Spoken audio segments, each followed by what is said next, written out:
Hi guys! Since this is a plant channel, I thought some of you might be interested to know what I'm going to try to grow in my garden this year. So I have a bunch of seeds. Most of them I bought, and a couple I have harvested myself from different things. But let me start back here. I put a couple of lemon seeds in a pot and put it inside a plastic bag, and I sprouted some lemon trees. And I did the same thing with kumquats. So I realized that it could possibly take 4 or 5 years for these to mature, but I thought it was a fun thing to do. So I gave it a try, and I was actually surprised at how easily they grew. I would say I put about 4 seeds in here and 2 grew, excuse me. So those are some little plants that I started, and I'm getting ready. I think they're big enough to take out of the bags in a couple days. So I've have those open and they're acclimating. And then I have decided I wanted to do a sweet potato crop. I live in Maryland, and it's very humid here, and it's been very wet. So I had read and also seen on YouTube that potatoes don't do so well in a really wet climate. So sweet potatoes, however, love that type of heat and wetness. So I'm going to give that a try. And I've put an organic sweet potato in a jar, and the first thing it did was send out loads of roots, and the slips are just starting to grow. So once those come out, you can trim those off and put them in water and root those out. And those will be the plants that you can use for your sweet potatoes. So I did that with a few of them, and the reason you want to pick organic is that they're not sprayed with like a sprout inhibitor.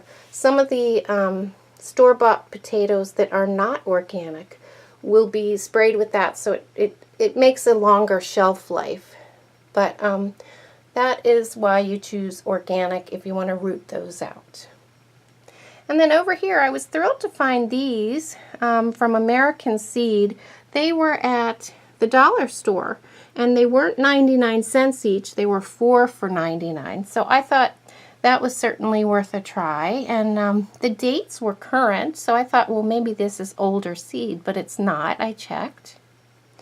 And I'm going to put in sweet basil, which I've grown before in containers. It does really well. Sage is also an easy one, and it's a perennial that comes back in my area. And then I'm going to try garden beans and peas. And I've never grown those before. I've grown snap peas, which I'm going to grow again this year. Sugar snap. And that's an early crop. I'll probably plant that out end of March, and they'll come up, and they'll be ready April and May. So they tend to like it cooler. And all of these things, I'm going to start right outside with that one and this one. And then my son gave me a wonderful book on interesting things to grow, and in it was a cucamelon seed. And these are actually in the gherkin family, gherkin Mexican sour cucumbers.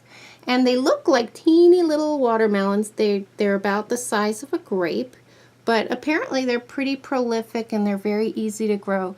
And the other thing is, with my humid environment here in Maryland, these are not prone to powdery mildew. So I thought it was a good choice, as well as the sweet potato. So I'm trying to choose crops that do well in my environment, because I don't want to set myself up for failure. And then I'm going to plant a few flower seeds. Nasturtiums, I got 2 varieties. And those are actually completely edible. I think everything on it is edible. But I've read that you can gather the seed pods and ferment them, and they taste like capers. So I'm going to give that a try if those do well. And then, of course, I always love zinnias, so I'm going to throw those out and see how they do. That's a zinnia mix.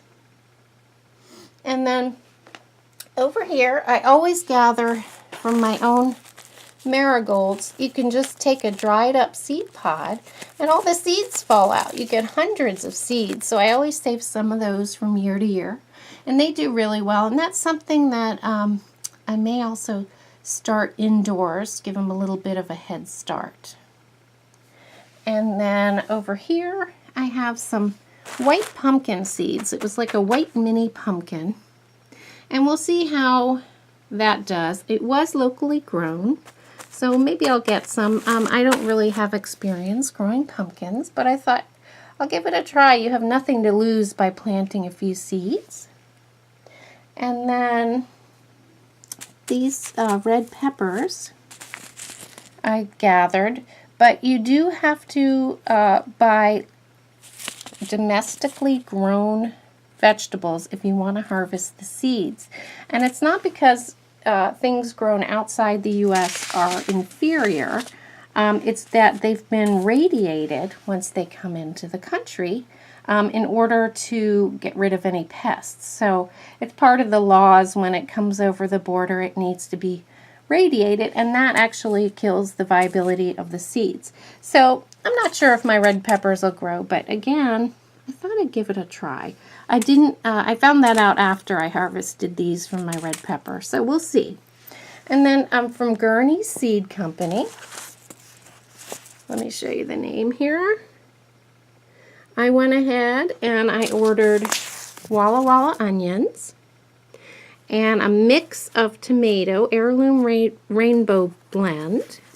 And I thought that was a good way to get a bunch of different varieties, which may have different yield times throughout the summer, which I was really interested in planting different types for that reason. I wanted tomatoes all summer.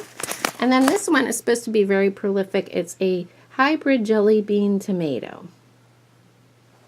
So I got those. All of these I will be starting indoors probably end of February or March. And I'll transplant those. And then over here I got some arugula, which is a spring crop. It actually can be planted early. Again, I'll probably plant the seeds in March. They'll come up in April and early May. We'll be able to use those. And that's always kind of a spicy green, which I like to add in to sandwiches. And then I have a bunching onion, a parade. It's a green onion. These are super fast to grow and they're really easy. And if you let them grow a second season, they'll give you flowers and it will give you seed from the flower. So that happens the second year you're growing them. So you can harvest your own seed. And then here's the parsley that I'm growing. I'll just scatter those seeds out in a container. And the last thing I have over here is spinach. So again, I think that will be an early crop. I think I'm supposed to plant that one early on. It doesn't mind the cold. It's a little hardier than some of the other seeds. So guys, that is my garden plan.